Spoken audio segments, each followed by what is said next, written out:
This week's Crucible Tips video will be on ability usage. Abilities are a very Destiny-specific thing in regards to other FPS games. They're probably the hardest thing to get used to for people coming over from these more traditional FPS games. In Destiny, however, Guardians can do some crazy stuff from launching massive black holes at each other, throwing flaming hammers, or beating people to death with a staff made of electricity. So today, I'm going to talk about the 5 abilities that our Guardians can utilize, and these are grenades, melee, class ability, super, and jumps. We'll go down this list from most important to least important, so let's start with the jump.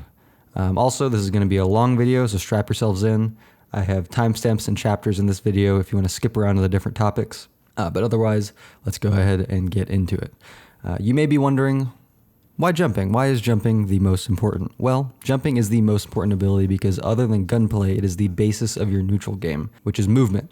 Movement arguably is the most important factor to success in many encounters alongside positioning. So learning the various jumps based on the class you dedicate yourself to and how to effectively use these jumps is imperative to being generally good at the Crucible. Jumping dictates how fast you move around the map. If you look at high-level players, they're almost never just sprinting around the map on their foot.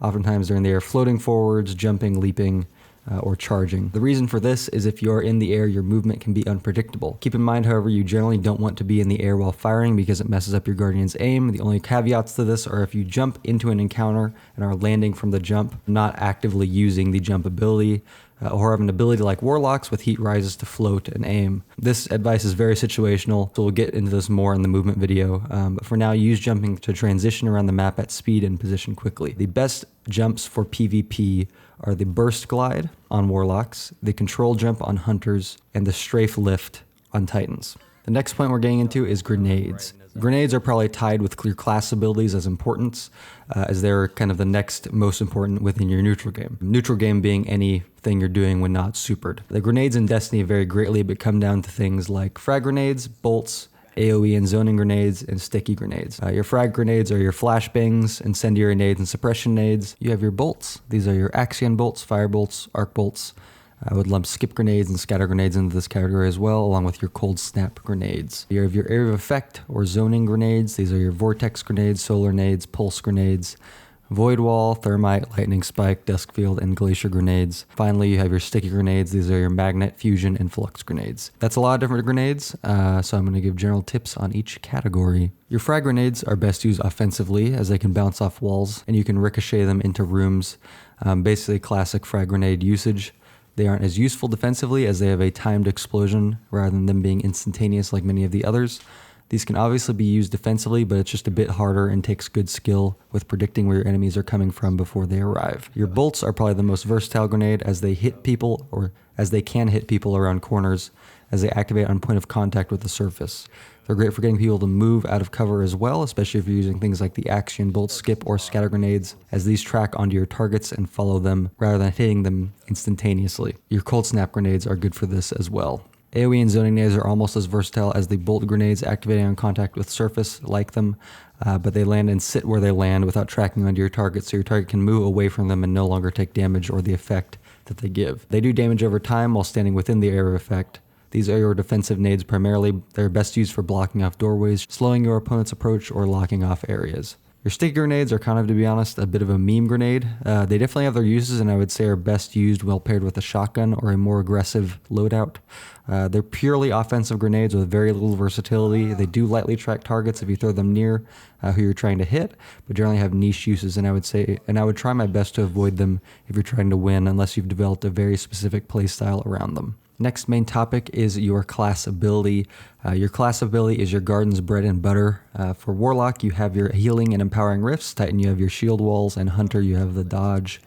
To be honest, a lot of these require you to play with them and figure out how you like to use them yourself, depending on your playstyle. For your Warlocks, I would use Healing Rift way more than your Empowering Rift. You can use Second Filaments to get the Devour perk on Void Warlocks, but again, that's a bit of a niche playstyle, so in PvP, using Healing Rift is much better. You want to use your Healing Rift to prep for an encounter or to heal quickly after you have one. You never want to use this mid-encounter because you're basically just going to be standing there getting owned and peppered with bullets while you cast the spell. Titans, for your shield wall, use this to lock down areas and delay aggressors. Very useful to put behind you so you can duck out of a losing situation or just strafe in and out of during an encounter.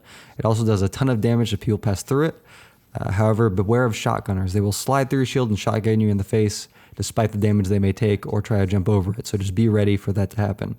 If they do jump over, a good tip is to go to the side they're jumping from so that you always keep your shield wall between them and you. Otherwise, you can use your shield wall to eliminate an entrance or give your team an extra bit of cover on one side. Unlike the Warlock, you can cast the shield wall mid-encounter as its animation is a bit faster and immediately negates damage between you and the opponent once it's been cast. Just be careful because your enemy will get free shots at you while you cast it during the animation, so make sure you have the health to compensate. Hunters, you jumpy boys basically have the most versatile class ability as it is just a dodge roll. It can make you go invisible with the Void Hunter, which is all the rage these days, but generally speaking, this is a get out of jail free card of an ability to go into an encounter then quickly duck back behind cover with unpredictable movement. It's great for scouting, all the usual hunter nonsense. You can use the dodge roll offensively while shotgunning, sniping, or fusion rifling, but it requires a lot of practice to develop this style. It is best used defensively or to break up your movement in an encounter. Similarly to the Warlock, do not use it if you're in an open encounter with an enemy because you'll just get shot at as you roll around on the floor,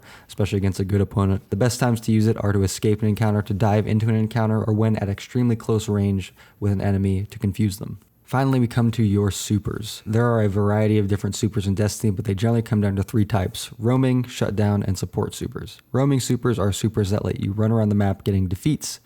These are your Sentinel Shield, Arc Staffs, Dawn Blades, etc. These are very useful supers as they can get your team to make a difficult push, making you a very big distraction in said push. It also gives you an edge when you're the last Guardian standing and really increases your movement around the map if you just need to run fast. And obviously lets you get lots of defeats in the right circumstances. Great in 6v6, of course, just because of all the people running around.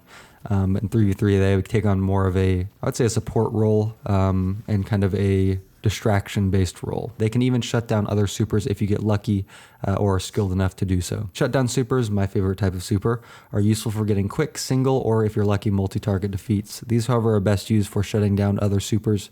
There is some overlap with roaming supers here in the case of things like Fist of Havoc and Mobius Quiver, but generally a shutdown super is anything that can one-shot another super.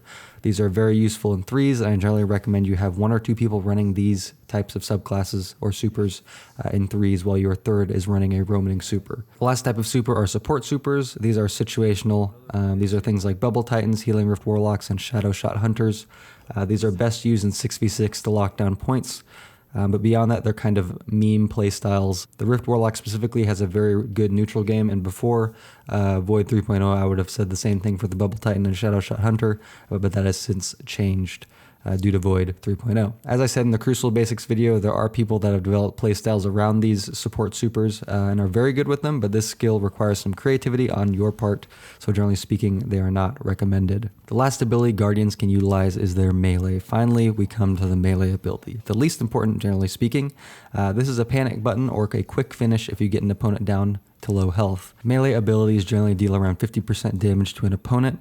I generally don't recommend meleeing unless you're in a panic situation or as a quick finish to an enemy. Caveats to this are your thrown melees like throwing knives, smoke bombs, hammers, and the various Warlock melees. If you have a thrown melee and are proficient with it, these can be great offensive tools as all the animations for them are very quick, so feel free to work these into your gunfights to confuse your opponents for a quick finish or an initial chunk of damage. That is the video on abilities. I hope this video helped you out. If it did, a like and subscription and a bell tickle would be appreciated. Comment if you have any questions or concerns, and feel free to check out my Twitch. I stream every Tuesday and Thursday. A link to that will be in the description. Otherwise, I'll see you in the next video.